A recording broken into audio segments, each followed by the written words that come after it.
সন্ত্রাসীরাও আমার কাছে মনে হয় বেশি কনফিডেন্ট ফিল করে যে এখন তো আর আমাদের আটকানোর তেমন কোনো সুব্যবস্থা নেই। বাহিরের নিরাপত্তাটা তো পড়ে, নিজের বাসায় যে নিরাপদ না তাকে আপনি কিভাবেই মানে সংজ্ঞায়িত করবেন।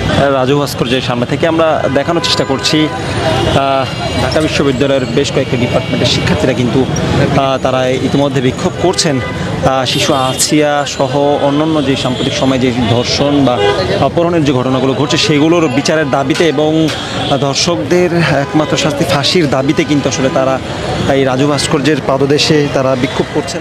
এখন যারা অ্যাডাল্ট তাদেরও চাইল্ডহুডে এমন অনেক মেমোরিজ আছে যেগুলো আসলে তারা হয়তো কারো কাছে বলতে পারেনি।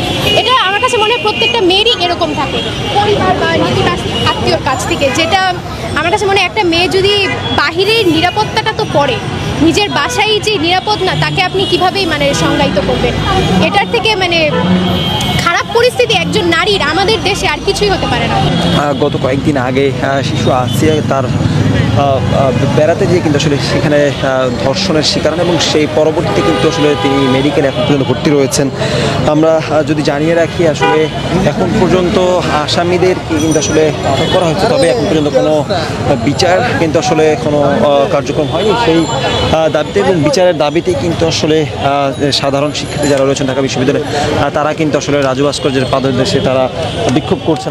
আপনারা ঢাকা ইউনিভার্সিটিতে পড়েন, আমাদের টিউশনি করতে হয়, সন্ধ্যার পরে বিভিন্ন জায়গায় যাতায়াত করতে হয়। এরকম কি রেশিওটা কমে গেছে অনেকের, যে নিরাপত্তা নিয়ে শঙ্কিত, অনেকে দুজন মিলে যাচ্ছেন বা সন্ধ্যার পরে বের হচ্ছেন না? প্রতিনিয়ত যে পরিমাণ ধর্ষণ বা ফিজিক্যাল ইম্বারেসমেন্ট যেটা মেয়েদের আগেও ছিল, বাট এখন পরিসংখ্যানটা অনেকাংশে বেড়ে গেছে। আমাদের ঢাকা বিশ্ববিদ্যালয়ের অনেক ডিপার্টমেন্টের ক্লাস হয় 5টা পর্যন্ত, ল্যাব হয় 5টা পর্যন্ত। আপনি ল্যাব করে যখন একটা টিউশনিতে যাবেন আপনার ফিরতে হলে ফিরতে 7টা 8টা অনেকের 9টা কিন্তু বেজে যায়। ঠিক আছে, এক সময় এরকম ছিল যে মেয়েরা অনেক কনফিডেন্টলি ব্যাক করতে পারতো যে আমাদের ক্যাম্পাসটা মানে নিরাপদ, কিন্তু ক্যাম্পাসে ঢুকতে হলেও তো আমাদের বাইরের পরিবেশটাকে ক্রস করেই আসতে হবে।